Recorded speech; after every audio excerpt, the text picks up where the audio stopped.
listen. Never in my life associated the word boring with baseball. We know what's up. Me? Yeah. Famous? Yeah. And I'm like giddy over there smiling like, we're about to win this shit. Did everyone give you crap? Give me a good host story. I'm not picking it up. We both love the game. We talk about it every day. Can't get enough baseball. Having some popcorn, you're fooling around your phone. I'd have to wait in line for 3 hours. Hang on, because it's about to be a wild ride. All right, there's no human being I'd rather have on the podcast right now than Drew Pomeranz. Fact. Hey, what's going on? How are you? Yeah, good. How you doing? Thanks for having me. Good. Oh my goodness. So you are currently in the great state of Oklahoma, correct? Yeah. Well, currently in Texas on the road, but okay, Texas. Okay. So before we get into it, tell me. There's a lot we can catch up on about sort of where you are, your path, and everything else. But just for a jumping off point, tell me where you are right now. Not literally, you just told me where you are literally right now, but where you are right now in terms of coming back, about progress, about how you feel, and all that. Let's get all of that out of the way. What's going on? yeah, I feel great. I feel like I had a really good spring, considering I didn't know how things were going to go and how I was going to feel, but I came into spring feeling great and just needing to play, needing reps. And I pitched 9 times in spring, which is that's a lot of outings. I pitched pretty well, thought I had a chance at making the team. So I had an opt out, so I triggered my opt out, and they informed me that I wasn't going to make the team. So I opted out and, was trying to figure out what to do from there, and had my agent reach out to the Dodgers, and, then I signed here. I feel great. I mean, that's the thing, is I was fighting to get back for the last 2 years, and I was under contract, obviously. So I had a lot of opportunity to get right. And I just could not, and it wasn't it was I felt horrible, and I tried to fight through it so many times. I think I went on rehab assignment probably 4 times in the last 2 years, and I always end up getting more injured, and I just could not figure out what was happening, and it wasn't always the same thing. At first, I had the flexor surgery, and it was flexor, and then and then I had a bone spur, and then I didn't. Some people were like, "Oh, you don't have a bone spur," and then I figured out I finally did have a bone spur. So I had another surgery, had a cleanup, and then we thought I was going to be back for the end of the year, and then I got re-injured again, and it's just I don't so close, and then just keep getting knocked down every time. And so now, fast forward to now, I went to spring training, like I said, and I felt great, and now I feel normal. I feel like I did before I had any surgery, and now I just want to play. You're the 2 ERA guy now. You're back to the 2 ERA guy. I mean, that's what you were. It's that's the numbers would suggest that, and so as long as you feel good, that's the most important thing. But holy mackerel, it's what a path. Well, like you said, it's you want to come back. You're under contract. You want to come back. You want to come back. You want to come back. And I get it, man. I just saw this. I have such a sympathy for, guys, who are, first of all, good guys, are well-meaning guys, have the right intentions, and just want to play and just want to perform. Drew, I just saw this with Trevor Story yesterday, Yeah. And it was just this guy's in tears. Because, you do everything you can, and then you just keep hitting roadblocks. But, yeah, it's frustrating. I feel for guys like that. Just knowing I avoided the major stuff for a long time. And then once I went through that, and, it's almost like you get these surgeries, or you go through these hurdles, and then you expect to be back, and you're like, okay, I finally made it through. I'm feeling good. Maybe not feel 100%, but you feel good enough so I could do this. And then you just get knocked right back down. It's right when you let your guard down, it just comes back for you. And it's really frustrating as a player. You want to be a part of the team. You don't want to be the guy in the corner who's on his own program all the time, which is what I kind of experienced the last couple of years. And it's not fun. This is all we want to do is play baseball. We know no one wants to be sitting there and be the hurt guy or the guy that keeps having bad stuff happen to him. You just want to be out there competing with your teammates. So when you come back in spring training this year, do you just sort of try to pick up, for lack of a better term, pick up where you left off? In other words, or do you adjust anything? Do you say, hey, listen, I've evolved into this, or I'm trying this or that, or are you just literally, hey, like I said, the 2 ERA guy, I feel good for the first time in forever. Here we go. Yeah, I mean, I just tried to be the same guy. I to be honest, I didn't feel very good going into spring training, and I signed with the Angels, and I got there, and the first day, it was like day 2, I think I threw a bullpen, and then I was like, oh, I'm fine. Like, it was like sometimes when you're like grinding at home in the off season, you don't feel as good, and once you get back in, with the team and people watching you, all that stuff, you're like, oh, maybe I was just overthinking all that, but um, you know, yeah, you just try and slide right back in. I mean, it's really hard. I was talking to a kid on the team yesterday. It's like you want to be the exact same version I was myself 3 years ago, but it's really hard because your body's in a different place. You're 3 years older. Like, it's really hard to be the exact. You have your mechanics and everything to be the exact same. So you kind of you got to take like who you are as a player, and you got to take all of it into account. You can't just, drive yourself crazy trying to be exactly, what you were in the best point of your career. Yeah. It's just a constant, you're constantly evolving and changing. Your body's changing. So you got to just take it all into account and then kind of, use what you got that year. And, that's kind of what I've been trying to do. I feel like I'm very close to what I was. Maybe I'm not the exact same, but very, very similar, and you just got to kind of roll with it. Yeah, that's exactly what I'm talking about. But that's good. It's speaking of evolving, so we talk about the team you landed with, and when I saw you sign with the Dodgers, I'm like, oh, there you go. Here you go. Drew Pomeranz going to be pitching the 8th inning for the World Series this year for the Los Angeles Dodgers, so I'm like, so what, talk to me about that decision. Once I opted out, I was obviously looking for a big league job, and I feel like I had a good enough spring. I had one outing in spring that messed up my numbers, and but 8 other outings that were great outings, and so in my head, it's like, man, like I feel great. Like maybe I'm not all the way there, but even the Angels knew my stuff was on the way up. Like I had that discussion with some of them, and it's like, I felt I was going up, so I'm like, surely someone will, take a chance on me, or just, because there was a lot. That's how it is. I mean, you opt out at that time of the year, and there's a lot of people trying to fill the rosters, right? Mm-hmm. But it just seemed like it seemed like we had some interest, and then teams just, went with younger guys or went different directions, and that's just kind of the way it is. I mean, that's just the, part of the game. You can't expect to always. You're not gonna always get what you want, but you can either give up or you can, keep pushing and keep fighting. And, once we kind of cleared all those hurdles, like, hey, no one's going to give me a big league job. Opening day rosters are set. I just, you think about the way what the Dodgers have such they have a track record of guys like me or guys who, kind of get in a funk for a couple of years, and then they get you in the right direction. And they take care of their guys in the organization, and they just do everything very well. And so that was something that was very appealing to me, So yeah, we reached out, and I wasn't trying to sit at home. Like I said, I always want to play. I need reps. I want to pitch.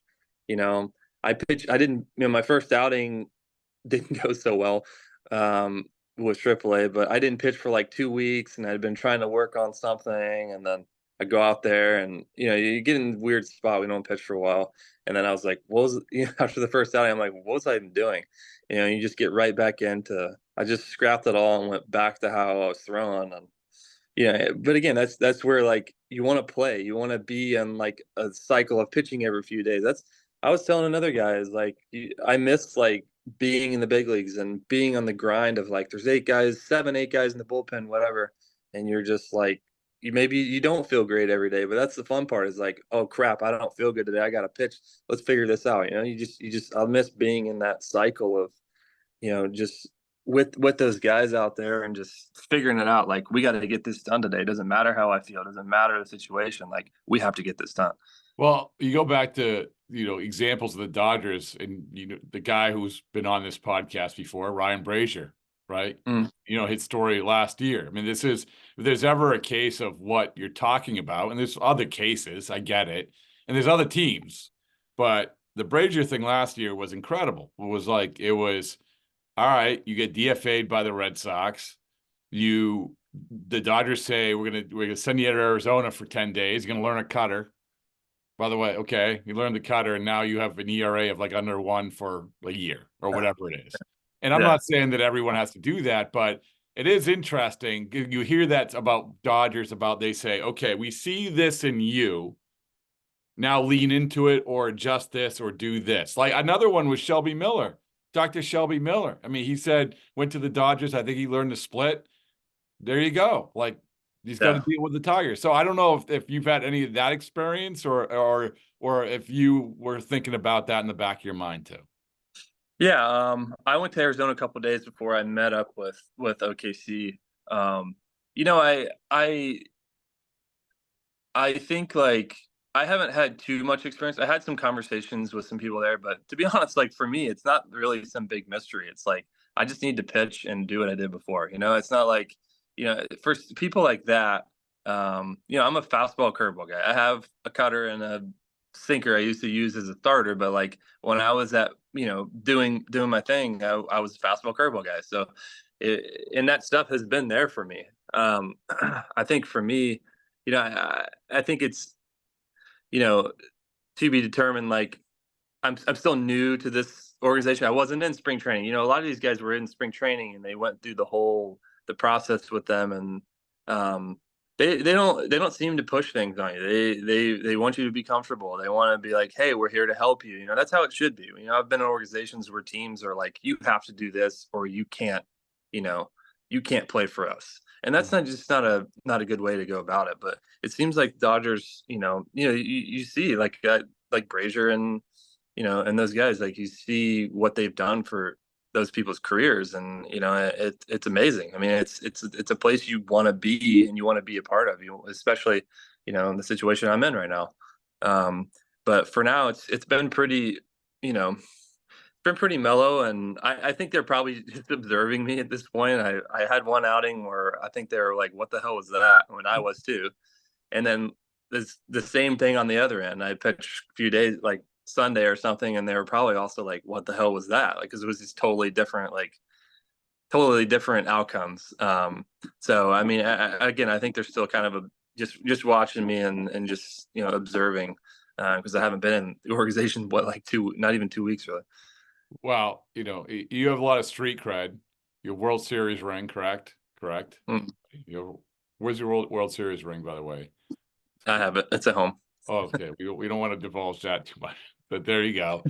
You have a relative that played with Babe Ruth, or played against Babe Ruth? I think with and against. Against Ty Cobb. Yeah. Yeah. Tell that story real quick if you can. I know some of it. I think he. By the way, football. it's one of my. I don't want to interrupt you, but it's like one of my favorite stories for no other reason. You gave me pictures to go with it, which were. Oh yeah. So anyway, go ahead. There was a historian in Boston that gave me a lot of news clippings, and I've even had people send me like fan mail with more information about my great grandfather. I guess my dad knew a lot more about him, but I think he played major leagues and NFL.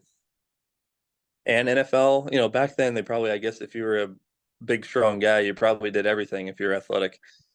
But the funny thing is, like, my dad was around. My dad kind of grew up with, he had, Garland had that like old school mentality of like, very simple. It's like, here it is, hit it, or like, just this very simple approaches to the game that have been around forever. And that's kind of how I grew up. It kind of trickled down through my dad to me. It's like, just go get the job done. So this is your granddad, great, it's like great grandfather. and his name was again tell me his name again. Garland Buckeye. Garland Buckeye. Thank you. Thank you. Garland Buckeye. So yeah, so he was a pitcher, and he also, I believe, played center, if I remember right, for the St. Louis Cardinals. But yeah, but that I remember that too, Drew. Like that, the mentality. I love the let's go. Like it passed down to your dad, to you. That's what I remember. Yeah. Yeah. It's pretty cool. I mean, just it's just the way I grew up, and it's something I think about as I have kids, and just keeping it very simple, and keeping that alive. Well, it's an awesome story. I always will remember that. All right. So when we talk about baseball right now, I want to get into a couple different things. Number one is that this is because we like to give advice to young people. That's what we do. We're a public service. First of all, when you go from starter to reliever, right? That dynamic, pulling that cord and understanding like you can have success. And I know it's even different probably now than ever before, because whatever the 3 batter minimum, and the starters are only going 4 innings anyway. But what advice would you give these people who are just like, I got to be a starter, I got to be a starter, I got to be a starter? And I don't know when you get your head around that. And I've had conversations with people.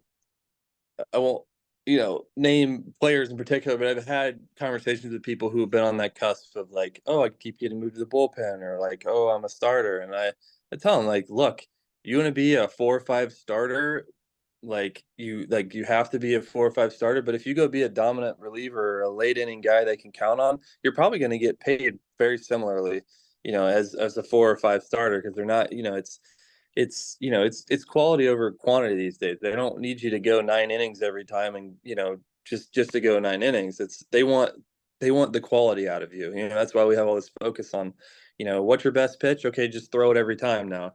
It's like in if you get too frustrated with being a starter instead of just getting outs. I mean, that's something I had to, when I got moved back to the bullpen in 2019, and I got traded to.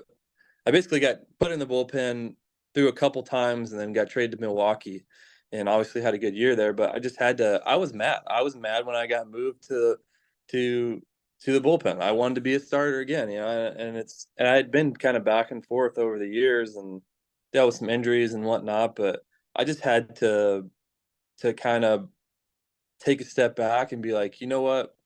I'm just going to get outs. And that was my mentality the whole time as a reliever. It's like, I'm here to get outs. I'm eating outs. If you want me to start the game and eat outs, that's fine. But I'm here to get outs, just outs, period.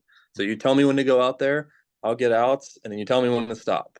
And I just kind of tried to focus on that. And again, keep it very simple. Not trying to do anything crazy here. Just get 1 out at a time. And as many, if you need me to get 6 outs that day, 5 outs, 4 outs, whatever, like I'm in for it.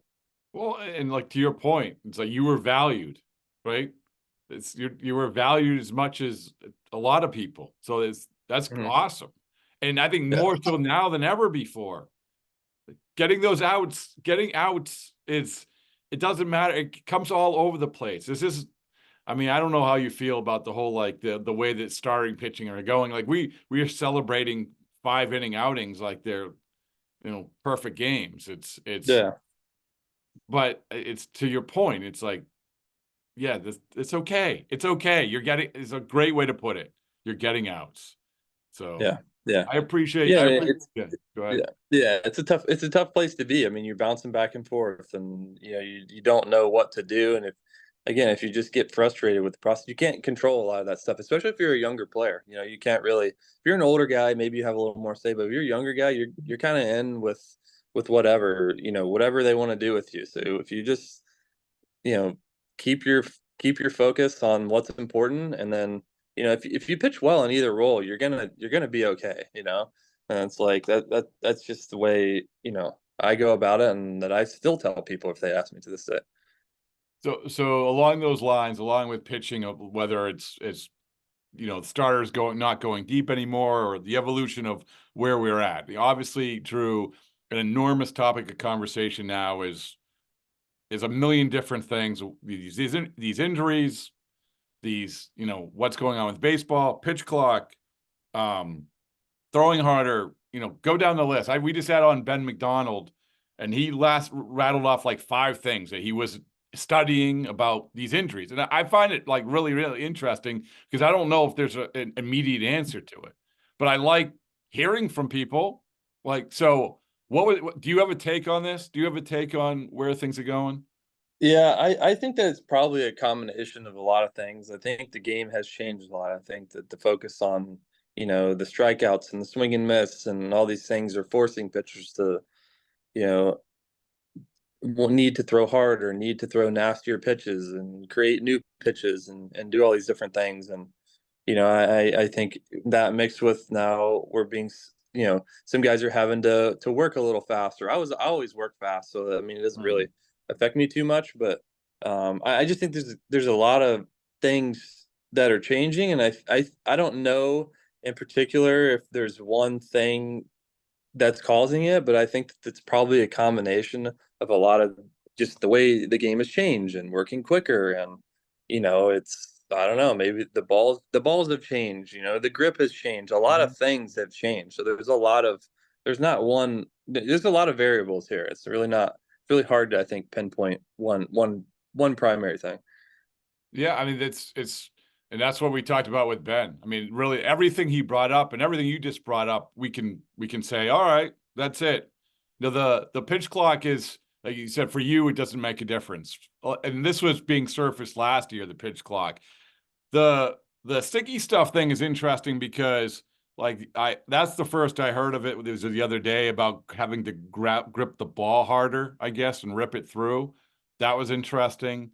For me, Drew, the thing is power. Like little Johnny is across the street. Hey, little Johnny's throwing 80 at the age of 10. I have to get our kid up to speed, or they're not going to get the look at little Johnny. I feel like that's a thing. Yeah, and I don't know. I mean, I know everyone does the weighted ball stuff now. I think, I can remember when I was in like high school, I had a coach that was really into the weighted ball stuff. Not to say that it's bad. I just don't know, like, is throwing a heavier ball than you're used to? Is that just, is that making you stronger? Yeah, it's probably making you stronger. Is it breaking you down faster? I don't know. I throw a weighted ball just to get loose. Like, I feel like it helps me get loose quicker, especially when you're in the bullpen. You need to get ready really quick. And I'm was a starter forever. I like throwing a lot, or you have all this time to get ready for the game. So anything I could do to speed that up. But I don't know. I mean, there's a lot of things. Like, everyone does weighted balls now. Everyone throws, a lot of people throw year round too. It's like a lot of people don't take that, month or 2 off after the season.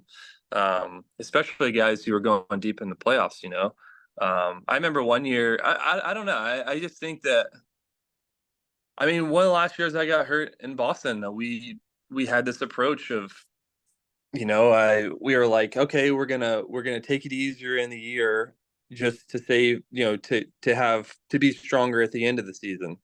And so I think a few of us came in 2018. I got hurt my first start because I don't think that I threw enough. I think that, I don't know. I think that it's really hard to know, any changes that are happening. Like, that was a different change for me, and I got injured. I basically did everything a month later. So then when I came to spring training, I was a month less prepared, basically, into my first outing. And any of these changes, I think, are hard on the body. Maybe year-round throwing is I think year-round throwing is probably good. Maybe not just throwing max effort bullpens 3 times a week all year round, but I think that just throwing or just stretching it out but not being too aggressive helps strengthen a lot of things in your body. But it's, the game has changed so much from when I was first first called up. Well, and you talk about changes, is this another thing? And you didn't mention this, but another thing that Ben said was like, hey, I've talked to guys who have started throwing a sweeper, and they said my elbow started hurting, so I stopped throwing it. Not to say that everyone's elbow is going to hurt, but it's changing. Like, you change something that you do, right? Yeah. I mean, yeah, no, for sure. I mean, I don't know that like the first time I ever injured my elbow, it was the year that I got traded to Boston from San Diego, and I found a cutter for the first time. Is it something I didn't throw it that much, but again, it's a new pitch. Could it have contributed to my elbow issues? I don't know. But again, that's a new pitch that I just kind of came up with, and you're coming through at a different angle. Your body gets used to doing the same thing it's been doing forever, right? And then if you're instead of getting on top of it, you have to get on the side of it a little more to get the spin you're trying to create. Maybe that's a part of it too. But again, it's all the pitches. Everyone's got a seam shifting guy or a grip guy, or all these teams have these guys now. And yeah, it's because we are focused again on strikeouts and swing and miss. And yeah, we'll do anything to get that stuff. Yeah. Speaking of getting traded, did you ever like meet Anderson Espinoza? Like, Yeah, I play with him. I mean, I got traded, and then that's right. You did play with by him. the time I came back, he was there, and then I think he came back again. That's right. That's right. That's what a stupid question on my behalf. My apologies. Yeah, do your homework, Rob. I know. It's like my baseball reference just crashed. Well, one thing I do know that this is I'm going to serve a purpose for young people. That we've been asking people this top draft picks. I feel like this is a useful exercise. I asked, Casey Mize, a bunch of guys who were drafted high, and said this time of year, Drew, where you have a couple months before the draft, this isn't like the NFL where you can sit out a ball game, right? You got to play. And you were the 6th overall pick in the draft. And so Fifth. Again, do your homework, Rob. What is it? 5th? Yeah. Was yeah, it? 5th. Yes. Oh, okay. You know who? Okay, tell me who was drafted. What pitcher was drafted by the Chicago White Sox in that draft? First round. Sale. Well, that's an easy one.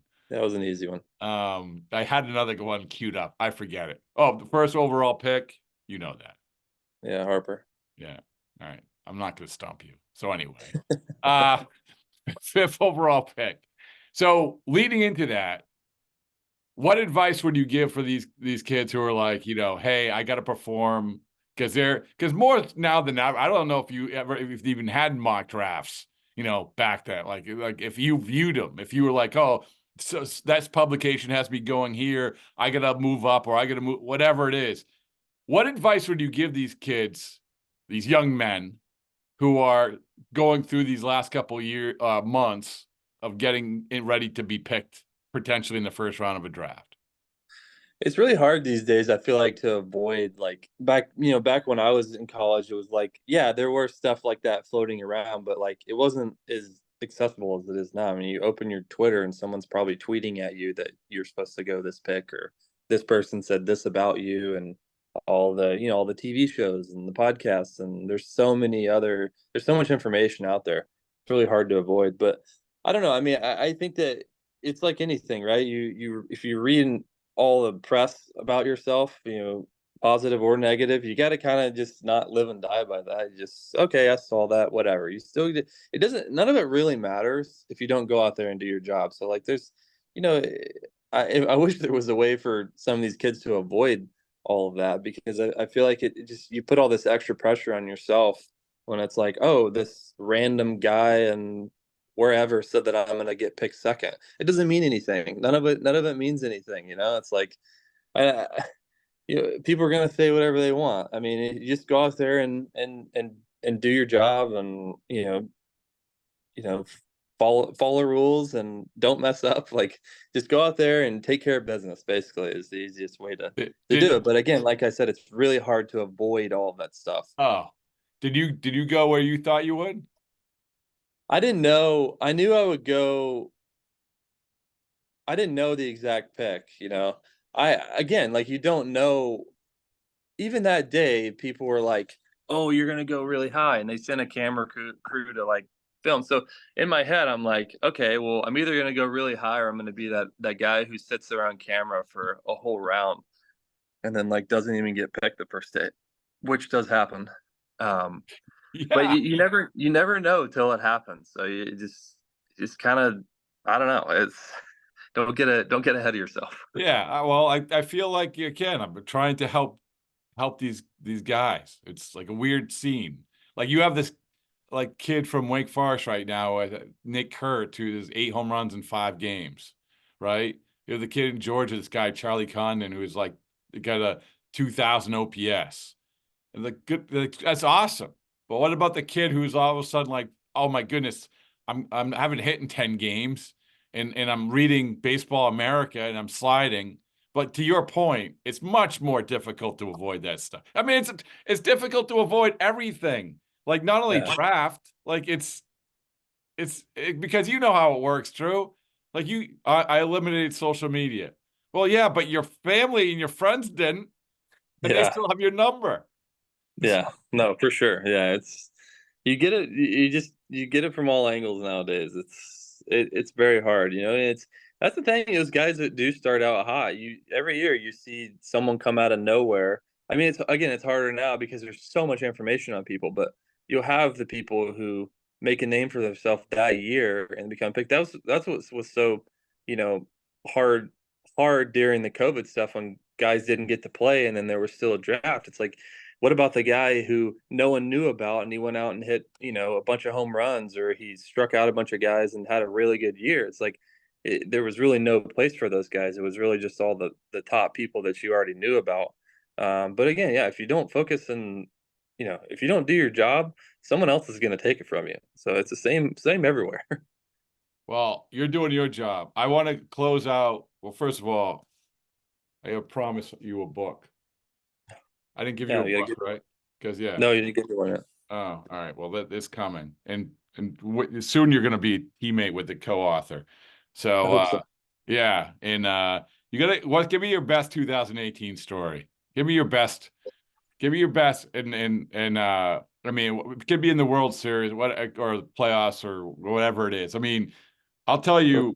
Hold on. Let me open up to chapter 3, and Joe talks about his fight with Tyler Austin, and like 2 weeks later, he was driving through Times Square, and he tried to get out of the car and fight Tyler Austin again. That was a good story.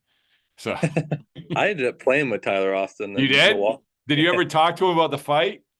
Yeah, I feel like I like Tyler, but I feel like when I got there, he was kind of like this guy doesn't like me. Like he kind of like thought that I didn't like him, and I was like, "Hey, what's up?" And he's like, "Oh," like he felt like I hated him for some reason. I mean, it was pretty funny actually. But. All right. So you got a favorite story? Anything? Oh man. I don't know. I mean, that was a pretty awful year personally for me, but I like to think that I took in all the negative energy that year for everyone else, because everyone else had such good years. I remember you throwing. It was like maybe right before the playoffs. You were throwing and they had all the contraptions hooked up, and everyone was watching. You were throwing like a live BP or something. Well, that's what happened. I was, I was not on any playoff rosters. I was there for everything, but I was still throwing because they told us, keep throwing in case someone gets hurt, whatever. So right before the series, Kershaw was pitching first day, and I was there playing catch. And I told our hitting coach and maybe Cora or somebody else, I was like, hey, I know Kershaw's pitching tomorrow, if anyone wants to like face what it would be like to face Kershaw, like I can throw to whoever wants. I'll slow my curveball down, make it a little bigger. I'll try and throw my cutter like the way he pitches. And I was like, I can try and replicate what he does, so tomorrow, whenever, if they want to get an extra look. And I kind of just threw that out there because we all have a role, it's like I wasn't even playing. So I'm like, what can I do to help? And I think I mentioned it, and I'm pretty sure 1 through 9, the entire lineup came out there, and I threw like 50 pitches, and some guys were swinging, some guys would stand and just watch, and like I literally slowed my curveball down. I was trying to throw exactly like Kershaw. I was trying to like lift my leg and even do the whole thing, and I literally threw 50 pitches, and I think everybody got looks or got a couple at bats or something. And I'm pretty sure that's kind of how I got on the roster, because I was like I'm like, I wasn't on the roster at any other times. And then later that night, I got a call. Cora was calling me, and I was like, why is Cora calling me right now?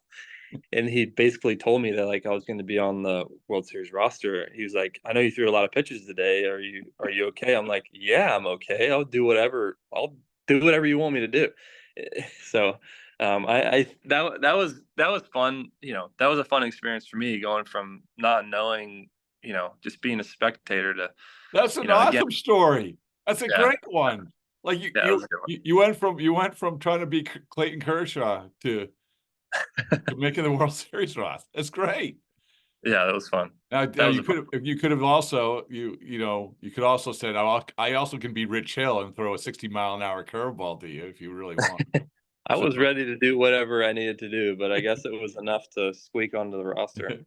That's a good story. I appreciate that. That's an awesome story. All right. Well, speaking of awesome times ahead for you. I look forward to it. And always like root for you, Drew, honestly. And it's good stuff, man. Like, it's good stuff. I mean it. Like, when I saw you sign with Dodgers, I'm like, here we go. There you go. I know how, it's gonna work out. It's gonna go Brazier to Kelly to Pomeranz to whoever. Evan I Phillips. hope so. Yeah. I hope you're right. No. Well, I believe it. But I appreciate it. Always good talking with you.